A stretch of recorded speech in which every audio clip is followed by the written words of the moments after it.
Coming up on Cronkite Sports on Fox Sports Arizona. One of the Coyotes' young stars explains how he manages playing with diabetes. Young soccer players across the state adjust to a rule change that may fundamentally alter how they play the game. ASU's second leading goal scorer reflects on her collegiate soccer career. Hiking trails across the valley are filling up. Mud, exhaustion, and an adrenaline rush. We delve into the increase in popularity of the Spartan Race. Plus, find out why youth hockey is booming here in the Grand Canyon State.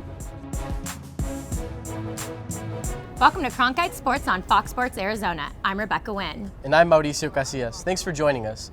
As student journalists at ASU's Walter Cronkite School of Journalism and Mass Communication, we're looking to bring you guys unique sports stories with an Arizona connection.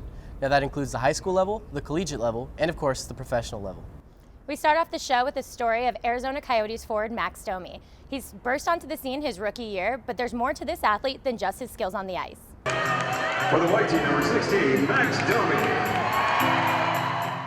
Max Domi is the son of former NHL enforcer Ty Domi, one of the top young players on the Arizona Coyotes, and a type 1 diabetic. I was diagnosed with type 1 diabetes when I was 12 years old, and so 8 years ago now, and I didn't really know a whole lot about it, and I obviously was in the hospital for quite a long time and saw a special in this guy named Bobby Clark, who was this tough guy. He wore the cap. He was the CE for Philadelphia Flyers, and he was a type 1 too. So I mean, it's definitely a guy that I looked up to and is a role model in my life as a type 1 diabetic and as a hockey player. So I changed my number to 16 and haven't looked back since.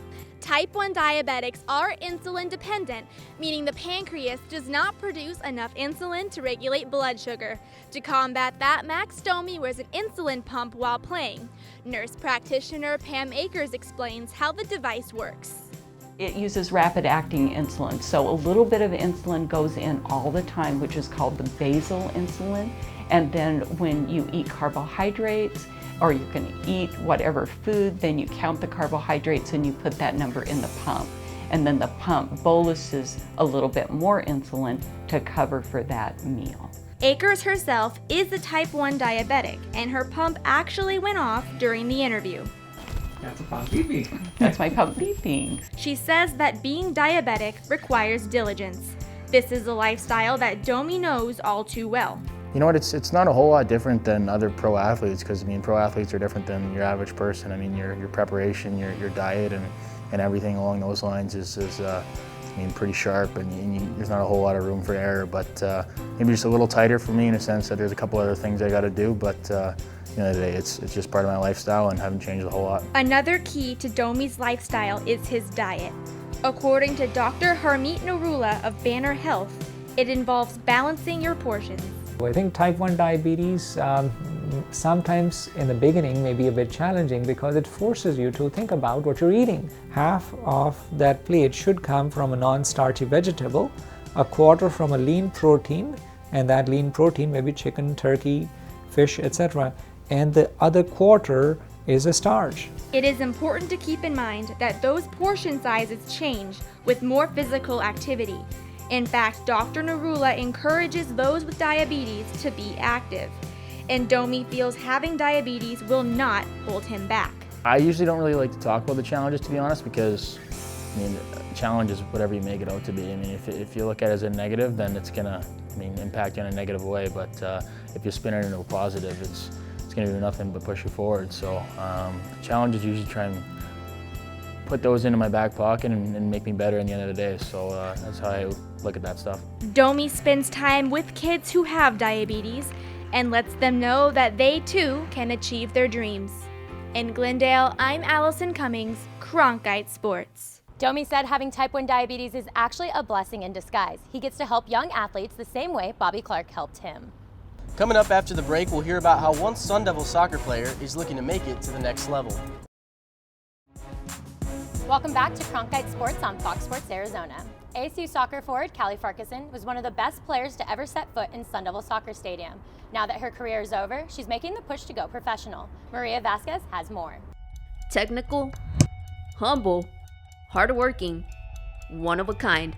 These are the words teammates use to describe ASU soccer sensation Callie Farquharson, whose stellar career ended last month. She's definitely been kind of the it girl for ASU soccer. I mean, she scores goals, she assists goals, she's good in the classroom, she's just a good all-around teammate. She's definitely a one of a kind for sure. I mean, Callista is basically how to describe her. She's crazy, fun, the hardest working player I've seen at practice, serious on the field, but still wanting to have a good time.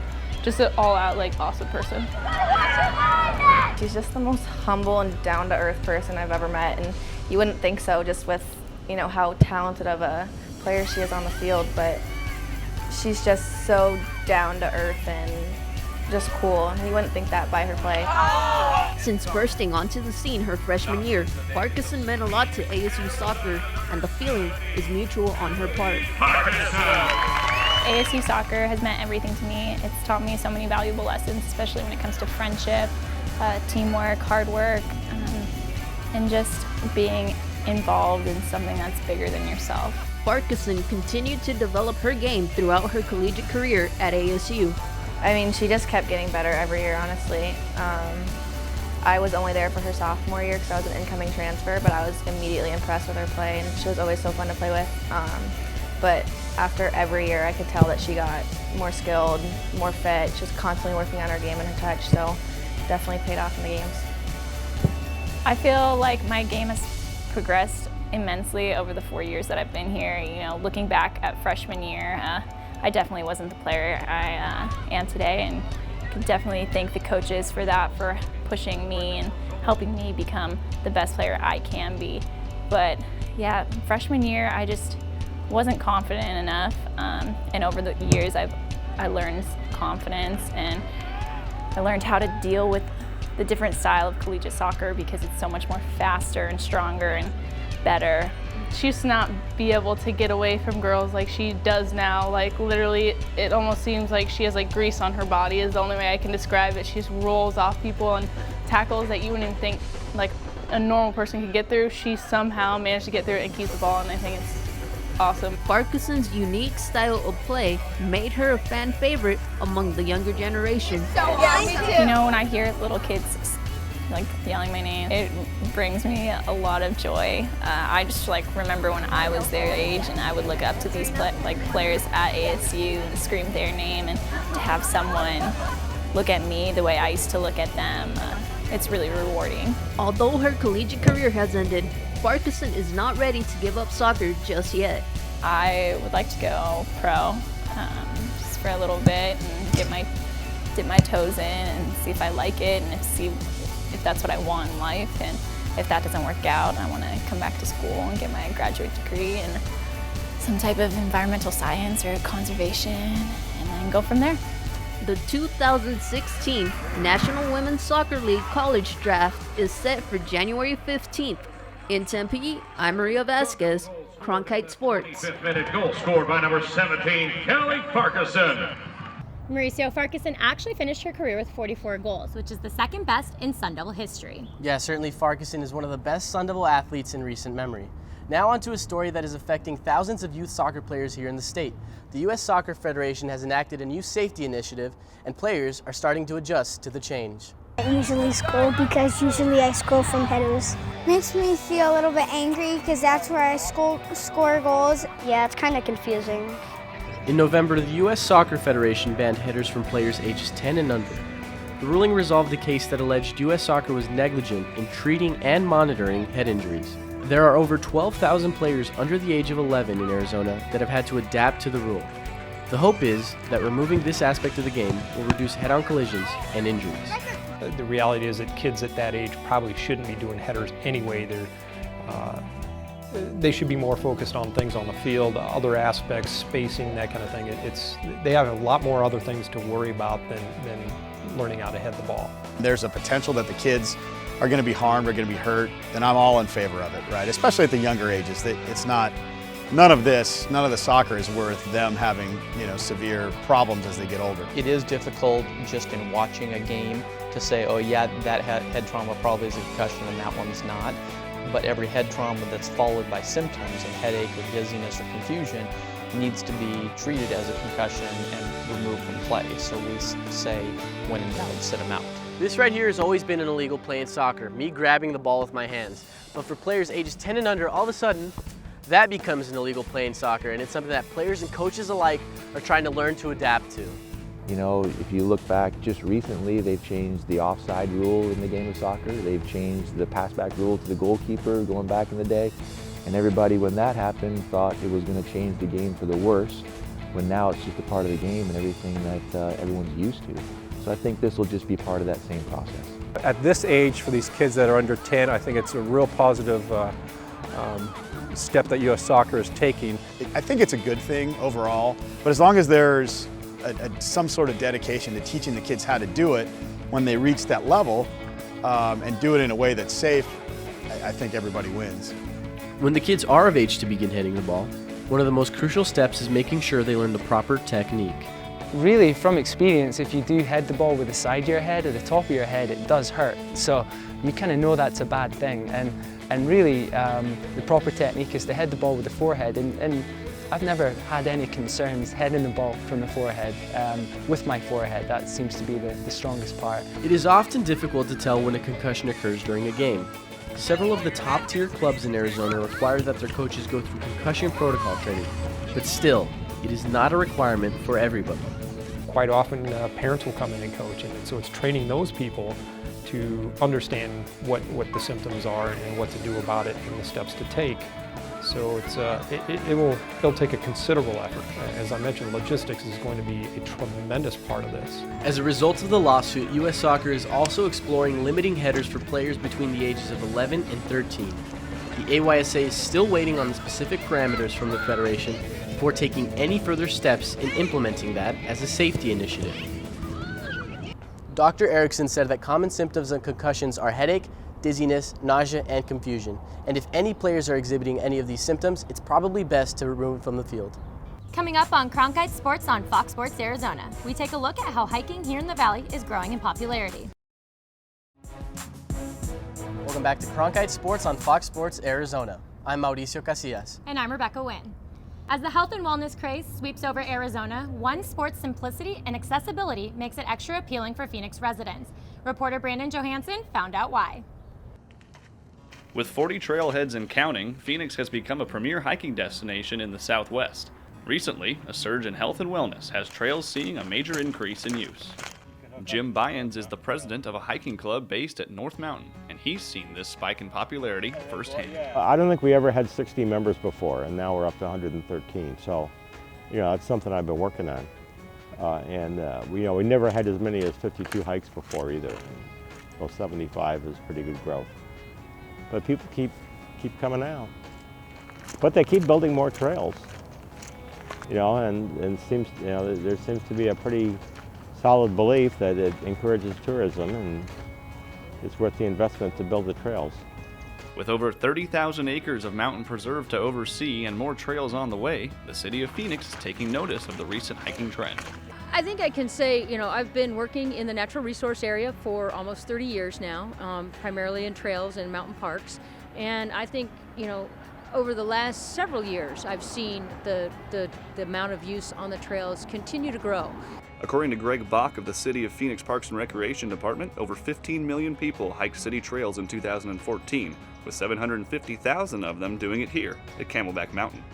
With this increase in participation comes new challenges for city employees, especially the park rangers. We're having more and more people coming out in the middle of summer. When we used to have maybe 4 or 5 cars at a parking lot in the middle of summer in the afternoon, now we see more than a dozen.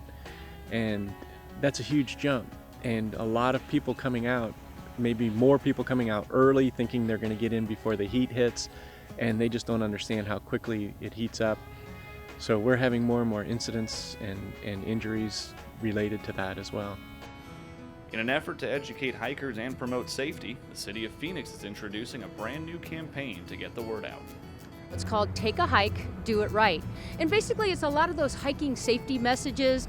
It's the same messages that the Rangers have always been involved in telling the public, but we're really trying to package it in a way to kind of put it to the forefront, so we let people know to be prepared for the hike that they're going to take. Being prepared is a large part of Take a Hike, Do It Right. Know what you're getting into, bring water, bring the proper clothing. We see people hiking in flip-flops or sandals. It just doesn't work. You know, there's a lot out here that you don't want to get your feet into. So dress appropriately, know your limits. A lot of people think, oh, well, it's just the top. It's just a mile to the top, or it's just whatever. Know your limits. If for whatever reason that day you can't do it, no shame. Turn around, go back, do it another day. Through this campaign and the addition of new trailheads in the Sonoran Mountain Preserve, the city continues to encourage hiking in the valley. I think it's a great program to be able to get involved in and really get out, get fit, and utilize some of these great resources that we have here in town. In Phoenix, I'm Brandon Johansson, Cronkite Sports. Currently, the city is planning on installing 40 trail counters at major trailheads to get a more accurate number on hiking's growth. And Becca, for those that are looking for more of a grueling workout, they need to look no further than the Spartan Race. It's a race that tests a person's endurance, skill, and willpower. Matthew Berner has more. You in a circle, you can do it in a line, you can do... Crawling through filth in a dirty parking lot, doing pull-ups on trees, and running in place. 5, 4, 3, 2, 1, hurroo! This isn't punishment. These athletes are training for a Spartan race. And with races that range from 3 miles to marathon distances, this revolution is attracting athletes of all fitness levels. Yeah, I like to do a lot of these style of races, and I've not done the Spartan one yet, so I'm looking forward to that. It's fun to have different ways to exercise. I enjoy all different kinds, whether it's hiking or being in the gym or this kind of exercise. The first Spartan race was held in 2010, and in just 5 years, the brand has exploded to hold races in 14 different countries. More money, more sponsorship, more prize money coming into the sport, and more people are getting interested in both promoting it as well as being involved in the sport, and that's really helped, attract very, very high talent to the races. In a Spartan race, athletes attack varying obstacles, ranging from the ringer to the fire lane. And if a racer can't complete an obstacle, a penalty of 30 burpees is assessed to the athlete. Burpee is an exercise when an individual drops in a squat position, and while kicking their feet back, they return to the squat position and jump. With these rigorous penalties and challenging obstacles, Spartan racers often help each other to succeed. I run every race alone, but I don't ever feel like I'm running it alone because everybody is there to help somebody. If I get to a wall and I can't get over it, somebody's there to grab a foot and throw me over the wall. Or, I need help picking something up or pulling a sandbag up. If it's too heavy, somebody will grab it and help me with it, and I'll turn around and help them as well. The physical health benefits from training for a Spartan race are obvious, but some participants believe that their mental health is improving also. I have PTSD, so it's actually helped me reduce mine. It's not a cure, but knowing that my brothers and sisters and I have a Spartan family besides my group that they're going to go out there and do their first one as well. They're excited about it, and I enjoy helping people. I've seen a big change in the 2 years that I've met him. Absolutely, it's a soul cleansing event. Whether it's health or mental or stress or just a breakaway, it's something that makes you do you. If you don't do you, the next time you come, you'll be ready to do you because it will break you down and it'll show you that all this other stuff is not important. It's really not. You're important. It'll make you feel like it when you leave, and so will the people here. But you also need to bring your heart, soul, and your mind, because in anything in life, it's not just a matter of pushing out the push-ups or the pull-ups or the squats or running the miles, but it's how much heart and soul can you put into it? At what point do you give up? And if you have a strong mind, a strong heart and soul, you're going to endure that. You're going to push yourself further than you thought you could. I signed up for it not knowing what I was getting into, and I really was very nervous and petrified when I went out there and didn't know what I was going to get into. And then next thing I know, I saw everybody helping everybody out, and it wasn't as scary as I thought it was going to be after I got out there. 37 Spartan races will be held across the country in 2016. And participation is growing. Keep pushing. Reporting in Scottsdale, Matthew Berner, Cronkite Sports. The next Spartan race in Arizona will take place on February 7th and 8th. Coming up after the break, we explore how ice hockey is booming in the desert. Welcome back to Cronkite Sports on Fox Sports Arizona. USA Hockey, the national governing body for youth hockey, released its 2014-2015 annual report, in which it showed that Arizona is a hotbed for hockey. Last 2 years, this state has seen the biggest growth in the nation among states that actually have a NHL team, and it's about third in total. According to USA Hockey, youth hockey in Arizona has grown nearly 180% since 2010. One reason for the large increase is attributed to the Arizona Coyotes actively trying to introduce the sport to youth in the Valley. We go out to schools and we take over PE classes for a day and we teach them street hockey. The more and more we've been doing this, we saw 32,000 kids last year doing that program. And a lot of kids are starting to understand the sport more. They're starting to know who the Coyotes are. For the first time in Arizona history, a Valley resident is expected to be the #1 overall draft pick in any of the 4 major professional sports. Scottsdale's Austin Matthews is projected to be the #1 pick in this upcoming NHL draft. Matthews is just another example of how far the sport has come in the state. It's big for us. I got a boy that plays, and I got some friends that have kids that play, and their kids are enjoying it. And obviously Austin Matthews, as being a product of the Valley, it's big for him to be getting drafted high, and it's always exciting. The number that we have seen in 2 years of growth since ownership has been locked down here is we went from less than 5,000 kids, I think 4,300 kids, somewhere around there, registered in 2 years ago, to 5,200 the following year, to 7,200 this year. The Arizona Coyotes continue to partner with the 5 ice rinks around the Valley to provide free equipment and lessons to introduce both ice and street hockey to youth and adults. USA Hockey's annual report also said that national participation in the sport is up nearly 16% in the last 10 years. Well, that's it for now for all of us here at Cronkite Sports on Fox Sports Arizona. I'm Mauricio Casillas. And I'm Rebecca Wynn. Thanks for joining us.